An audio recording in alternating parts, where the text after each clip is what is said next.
Welcome back, folks, to the Calling Antwerp for day 2 of competition as we make our way into the late rounds of the day, slowly towards that top cut, and see some of the more interesting metagame choices that players have made who are still in contention for all of those top 8 prizes. Really unique feature match coming up this time. A couple of well-known players in the community, including Mateusz Jasinski, one of the lovely Polish team who are repping this Katsu deck they've been really high on since Pro Tour Baltimore, still really putting it through its paces this weekend as well.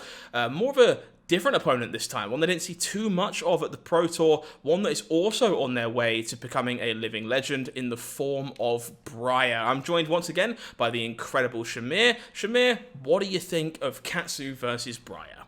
I mean, this is a pretty classic aggro matchup. We're going to see racing across the board.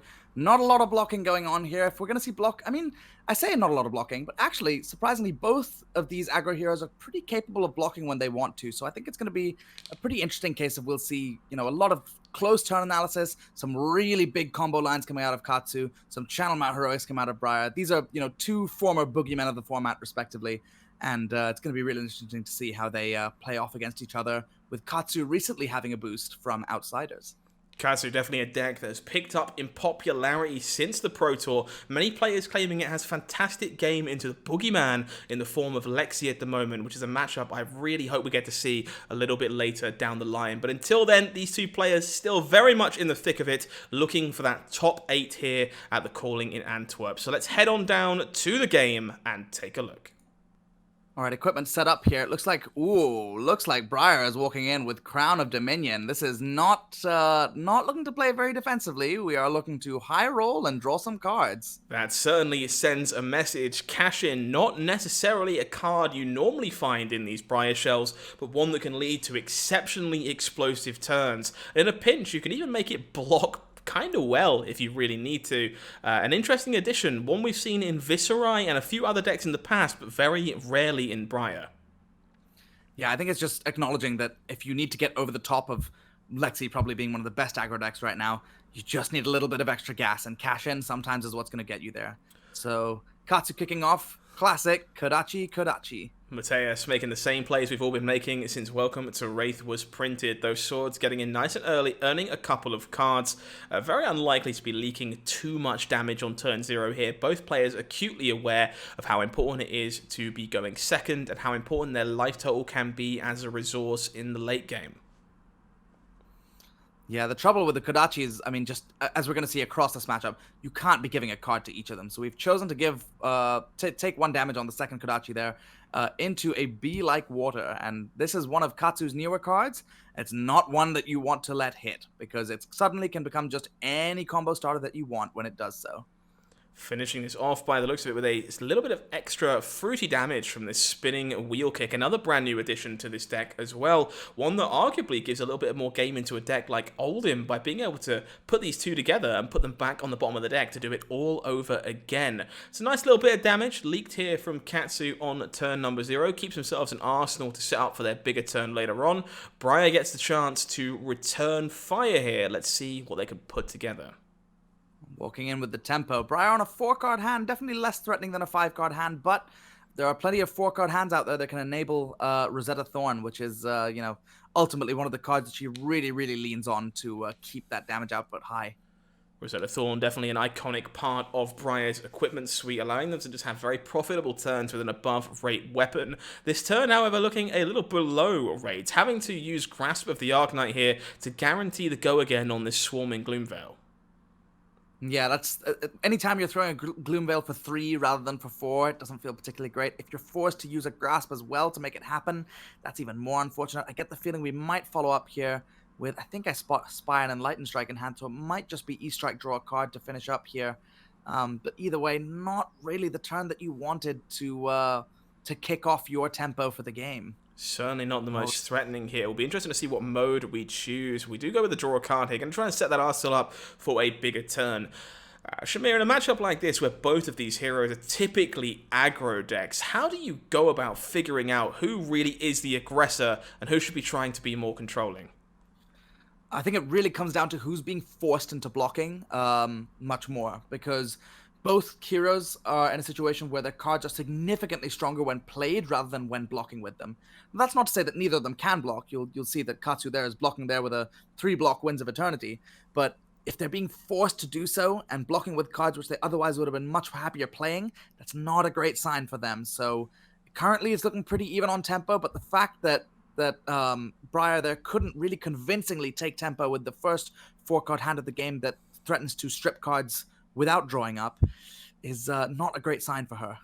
Certainly not, but that Embodiment of Earth, definitely a very valuable resource to have guaranteed on that first turn. Definitely part of what kind of Briar can leverage in these more aggressive mirrors, making their cards block better than their opponents to make sure they are the one who is not leaking damage while still presenting impactful turns. Speaking of blocking, something that we might have to do here as Mateus setting up Katsu's iconic combo line, one that is more consistent than ever with the yellow Surging Strike.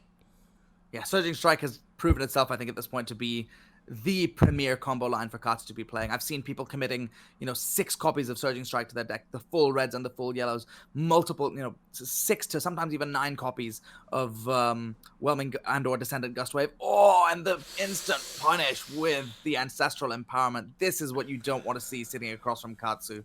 That is a very back-breaking Ancestral here. Let Surging Strike score the hit. We have a Katsu activation to start putting this combo line together. Discarding that Flick Flag that otherwise wouldn't have been presenting damage, turning it into what is likely one of the Gust Waves to threaten card draw and more pressure.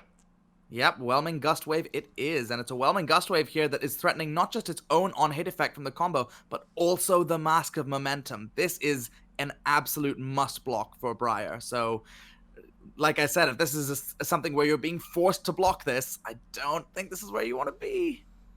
More armor being expended early in the game here, trying to stop these relevant on-hits. That's Ether Ironweave and Grasp of the Arknight already taking a little bit of their block value away. Briar, just a 2 cards hand to work with here alongside their arsenal. Not impossible they can throw tempo back, but definitely not where she wants to be.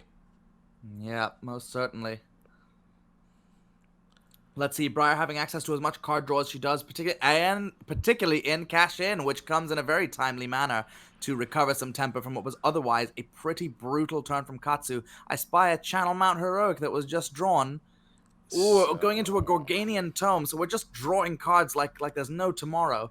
Creating an Embodiment of Lightning, threatening to give the next attack action that we have this turn go again for free. Bogdan Andre here doing a fantastic 3-of-a-kind impression, blocking with a few of those cards, refilling their entire hand off the back of these power cards. Nimbleism into Coax a Commotion with Go Again. This is definitely a great way to swing back tempo. Coming in for 7. The Coax a Commotion being a particularly interesting card in this matchup, I think, where both heroes feel like they can leverage a Quicken token and an extra card drawn to a significant degree. So if it does end up hitting, I really wonder what modes Bogdan Andre is going to choose here. Love Coax a Commotion. Such an interesting card, obviously designed with other play modes in mind, but definitely sees a reasonable amount of play in decks like Briar, offering some just great decision points over the course of a game, and the more decisions, the more interesting games of Flesh and Blood tend to get for me. Yep, looks like we're scoring a hit here with this Coax. Many choices to be had. Looks like maybe we're taking none of those modes here, potentially. Looks like it. And I honestly, that doesn't surprise me too much, given, like I said, both heroes are very capable of leveraging all of those modes. And if Katsu is willing to say here, yep, I'll just keep my 5-card hand, maybe you don't want to give them an extra Quicken token to help them with it. Pitching away that Gloom Veil to fund the Rosetta Thorn means we're popping that Channel Mount Heroic into the arsenal. A little bit less damage pushed this turn as a result, but 11 damage there on the end, courtesy of Coax plus Rosetta. Not a bad turn at all off of what was looking to be quite an anemic hand for Briar. If they can keep themselves safe through this onslaught from a full-handed Katsu this time, that Channel Mount Heroic could definitely be very, very impactful. Let's see. Katsu's definitely got a lot of ground to make up here, but Spinning Wheel Kick is not a bad start with which to do so. Looks like we're taking the hit here, which is going to offer us the Katsu trigger, and might offer us a completely different combo line, or just another Spinning Wheel Kick to follow up. Spinning Wheel Kick, definitely one of the more interesting inclusions in the more recent Katsu decks. A card that's arguably a little bit below Raid, but fantastic at chaining together long go-again combat attacks by itself without necessarily needing to chain together those Katsu turns. Looks like that's not necessarily where we're going this time. 100 wins being found from Katsu leads me to believe we've probably got another one of those lurking in the hand. I suspect so, because what does 100 wins love? It loves another 100 wins, and then another 100 wins, and then preferably a Winds of Eternity to finish it all off. The 101st Wind, often quite the impactful card in a matchup like this. Debating the block here, perhaps, definitely not. So we're sending in this 100 wins, keeping information as hidden as we can for as long as possible. No need to reveal that we've got more than one of these on the way. If you're in Bogdan Andre's seat here, is this vanilla damage enough to make you blink, or are we just going to be fighting over this mask of momentum? Well, that's the thing, that there's never really vanilla damage in a ninja deck, because every single hit is just 1/3 of a card drawn, 1/3 of the way to the Mask of Momentum trigger, which seems to be happening here. Definitely appears to be the case. Bogdan very happy with the hand they've got access to. Can't say I'm too surprised knowing about that Channel Mount Heroic, but it looks like we're going to have to be taking a fair bit of damage to get that enabled. Kadachi to follow up on this 100 wins. Not the most threatening thing to see, and arguably very happy to see that's not necessarily a combat in there. Oh, I spoke too soon. Command and Conquer, not one that you always see out of these decks, but one here that is going to threaten that Channel Mount Heroic, and in this case, take it away. Just willing to lose it. I mean, that suggests that this hand on its own is already very, very powerful, and that, I mean, I suppose you kind of already committed to pushing back on this turn, suddenly blocking a Command and Conquer after taking all of that damage from, a Spinning Wheel Kick and 200 wins, and a Kadachi to boot. It's pretty backbreaking if you can't return something here. So maybe Channel Mount Heroic is not on the cards. Maybe that's because it's enabling a Scar for a Scar. Certainly one of the unique payoffs to be had from taking so much damage in these aggro mirrors. Scar for a Scar, fantastic and well above rate if you're on a lower life total than your opponent. This hand obviously not blocking particularly well. Might not have been any way feasible to save that Channel Mount Heroic. Instead, we're just presenting all these 0 for 4s, and head jab plus is the name of the game.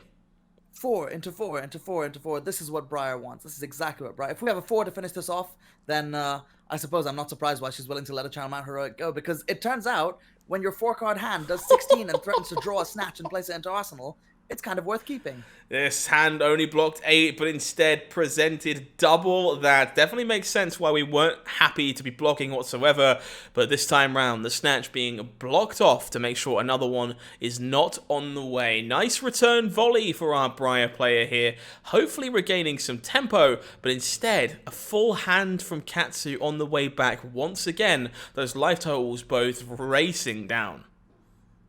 Indeed, we're seeing the tempo even out to some degree, but let's see. I mean, Katsu on a full hand. We still haven't seen one of the new cards like Descendant Gustwave or Bonds of Ancestry rear their head yet, and I think once those do, it's going to be a very, very different game. Starting in the most iconic way possible, unsurprisingly, the Kadachi being mostly ignored to start the game here. Surging Strike, one that I would be surprised if we saw ignored once again, threatening another very impactful combo line from Mateus.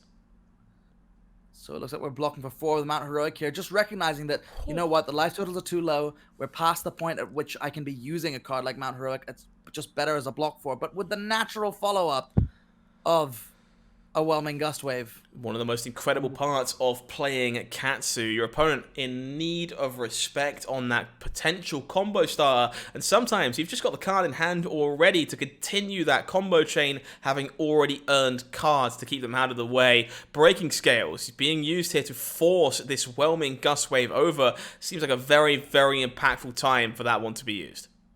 I think Breaking Scales is such an incredibly designed piece of equipment, because +1 power on an attack really doesn't seem like it's particularly impressive, but ensuring that on hit here will probably mean Katsu gets a massive return in this game, and it's a Bonds of Ancestry to follow up. This is probably one of the most powerful cards that Katsu's acquired out of Outsiders, because on attack, it basically just draws an extra card, and that's absurd.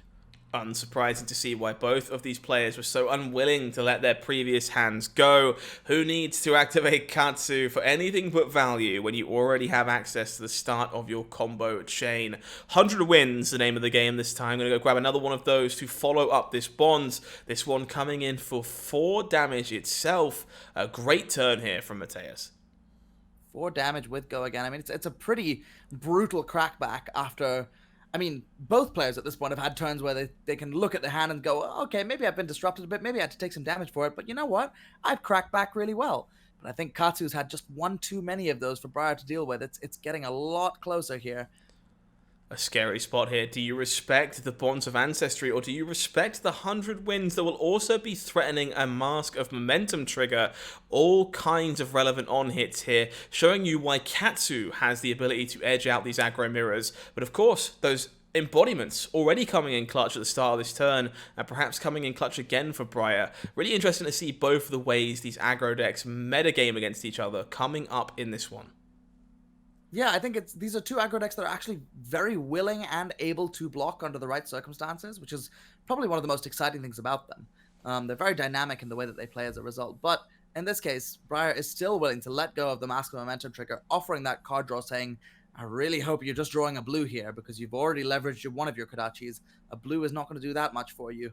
So let's see. Definitely feels like a scenario where not returning any fire is a surefire way to fall too far behind. So sometimes you just got to hope that that Mask of Momentum doesn't draw anything particularly relevant. But a dangerous spot to be in. Snapdragon Scalers still available here as well. Definitely possible we could be pushing a very, very problematic amount of damage here if the cards line up correctly. Bogdan Andre holding desperately onto these 2 cards in their hand in an attempt to return some kind of volley.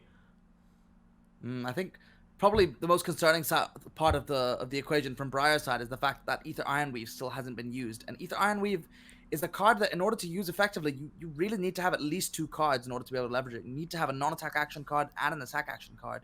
So the longer the game goes, the lower the life totals get, the harder it is to actually keep the cards in order to be able to play and use that Ironweave. But we're kicking off with a Snatch here that could be threatening Go Again via the Snapdragon Scalers. So I think this is probably still going to demand some respect from Mateus. Definitely a sigh of relief on Bogdan Andre's part. There was no follow-up to the end of that combo chain. Snatch here, definitely indicative of an incoming Snapdragon Scalers if left unchecked. This time earning the Snapdragons either way. So we do have another follow-up coming this time to try and take more cards away from Katsu. Stop this combo chain having so many cards to work with. Coax a Commotion is the follow-up. Again, a really interesting card in this matchup. A lot of permutations available. How much do you think you have to respect this one here? It's an interesting one. I think the Quicken token becomes stronger the fewer cards Katsu has in hand, funnily enough, because the more cards he has, the more incentivized he is to be leveraging Kodachis and much more kind of these existing lines with lots of Go Again. Each player drawing a card is incredibly high risk at this point. Just offering your opponent more cards with which to kind of smack you about when they already have tempo is pretty dangerous. Each hero gaining a life is probably good for buying you a little bit more time to get back into this game. So I could see creating a Quicken and gaining a life being pretty viable modes here. Drawing a card, I think, is particularly high risk. Yeah, I think drawing a card with no natural Go Again available to you seems like a bit of a desperate Hail Mary, but I've seen weirder things happen.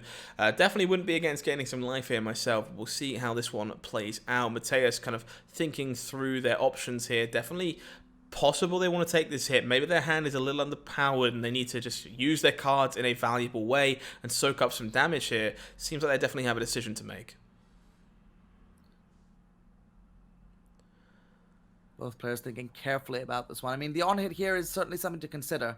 And any damage that you take at this point is damage that, you reduce the runway. That's kind of what it comes down to at this point. And in a drag race matchup like this one, the less life you have, the less you have to play with to push back a really powerful pivot turn in the future. So if you're committing to take some amount of damage here, it better be because you're returning even better coming back. Definitely feels like Mateus is taking their time to evaluate their combo lines in this scenario. Maybe just taking a moment to double check they have cards to search for if they keep the cards in their hand to pitch to Katsu. Maybe their combo line isn't complete anymore, they're missing a few targets and they would be better off blocking with some of those cards. There's a lot of things to consider in a spot like this, and worth double checking you have the cards in your deck that you think you do. This time round, the Coax is going to connect, the embodiment of Earth is getting made, and now we're on Bogdan Andre to decide whether or not they want any of these on hits or whether they're better off without.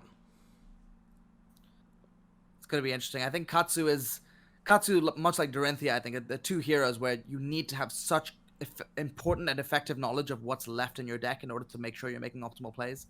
So that's really, really fascinating to see. It looks like we've gone for each player gains a life, and I think no other modes. That would appear to be the case. Drawing up here from Bogdan Andre. Plenty of cards to work with, 3 in hand, 1 in the arsenal for Mateus here. 11 life to work through, slightly behind all round, but more interestingly, with a little bit spare armor left over. Briar in this interesting spot. Those on hits early had to be covered by Grasp and Aether Ironweave, meaning they are out of that extra padding if they want to turn off Katsu's hero ability. So it looks like I can see a blue Lord of Wind in hand, probably kicking off this turn with Kodachis and the Classic, just looking to strip a few cards, push a little bit of extra damage that, it's ask the question of Briar, are you willing to give me a card just for this one with Go Again? Are you really? Katsu, definitely the embodiment of death by 1,000 cuts. Thanks to those lovely harmonized Kodachis, it just won't be the same when he finally makes it over that living legend mountain. Mateus thinking through their options here. Very possible Kodachis are not where they want to start. Maybe there is a Surging Strike tucked away. Maybe there's some more interesting Bonds of Ancestry math to be figured out. It is Lord of Wind being pitched for Descendant Gustwave to start here. Not a Kodachi, and not quite a Surging Strike either, but equally threatening. Oh, and immediately following up with a Bonds of Ancestry. This is a pretty dark place to be. Probably fetching a 0-cost card here, but could be begs the question, what are those 2 resources being saved for? What's that last card in hand? Definitely smells like we might be getting conquered if we're particularly unlucky. It's Whelming Gustwave being banished, so maybe not. Maybe we're looking at just having to present some damage from this, as it will not have natural Go Again at the moment. It's possible, though. We're cashing in those Snapdragons, and we've got even more damage to follow this up. Let's see. We managed to find. I think that is a red Whelming Gustwave found. So we are going to be coming in for an extra 3 after this one. Very well sequenced here by Mateus. Definitely very tempting to try and get that extra Kodachi value. And very interesting, we're happy to have things be slightly face up here in a way. We didn't come in with those Kodachis early. Our opponent knows we're saving those resources for something, and that definitely influences how this turn is going to play out. Oh, but maybe we're changing course here. We're looking at the Kodachis being picked up. We're thinking carefully about whether we are changing course here by the looks of it, or possibly not even changing course. Possibly this was all just a bit of a ruse to begin with. Definitely could be a very unique sequencing choice here. We're all in the same boat, worried about what was coming next, the on-hit that might be threatened. And of course, Bogdan Andre could very much have felt the same, and therefore played slightly differently, respected these early attacks out of fear. Instead, chipped away with a Kodachi wheel kick at the end to utilize up those resources. And that Whelming Gustwave coming in as a head jab at the end to try and secure a little bit more damage. Well played turn by Mateus. A lot of interesting decision points there. Yeah, that Whelming Gustwave at the end was still threatening the Mask of Momentum trigger, actually, because of the 2 hits prior from the Kodachi and Spinning Wheel Kick, respectively. So there was a lot of value tacked onto that final attack at the end, and it could have been a use of Snapdragon Scalers if Bogdan Andre had chosen not to respect it. But instead, we're coming back with a 1-card hand return as just an Exude Confidence coming in for 4. Exude Confidence, not big enough to put the fear into Mateus here. Won't necessarily earn a card, but definitely could if the hand has some spare and waiting to go. Not a great position here for Bogdan Andre, looking to nickel and dime their way back in with a little bit of damage. But Katsu, very much the one in control here. Comes down to how those hands come together and how much Go Again they can draw naturally. Those Snapdragons still being available feels very, very impactful. Does feel critical. I think the way I could see Bogdan Andre coming back into this game, we haven't seen the appearance of something like a Sonata Arcanix yet, which would be really significant because that's a non-attack that threatens to draw a card and thus kind of like keep the turn going, facilitate the Rosetta Thorn while still being card neutral. We could see more of these 3-block non-attack actions suddenly become 4 blocks if an Embodiment of Earth was created, which it wasn't here. So instead, we had that fully blocked out, and Mateos kicks off with the classic Kodachi. Really big fan of the block with the Mask of Momentum there from Mateus, keeping that Embodiment of Earth away, realizing the Mask of Momentum likely not a relevant on-hit trigger at this point in the game, just not going to be alive to see those extra cards being used, and making this Force of Nature only block 3 instead of 4, definitely somewhat relevant in a spot like this. And we're following up. Yep, those 2 resources, this time they were telegraphing the Command and Conquer, and there was no lie here. So we're coming in for 6 with no D-reacts. It's a pretty brutal amount of damage. It's gonna require some amount of blocking, otherwise that is certainly the amount that lack of Embodiment of Earth is so important to prevent those Force of Natures blocking more damage, and also the extra Earth card blocking extra as well. We're looking for a big card here to return fire for Bogdan Andre. Scar for a Scar, not necessarily what we're looking for, but again, great on rate. Could bring those life totals more in line if it isn't for Flick Flag lining up perfectly with that Scar for a Scar. Finally appearing, yeah, to prevent that Embodiment of Earth popping up here. I think at this point, Mateos is in a very commanding position where we're just looking at, the Kodachi lock fast approaches. Having a 4-block available on back-to-back turns to prevent these embodiments coming up when you're presenting just so much pressure feels very, very impactful. Lord of Wind here, earning these Kodachis, starting things off, coming in with a Fluster Fist. Not necessarily the third attack you were hoping for. Yeah, Fluster Fist at this point is very much included as a kind of synergy piece, an actual target for Bonds of Ancestry at this point. But, I mean, sometimes I guess a 1/1/4 with no go again afterwards is just going to have to be good enough when you draw them.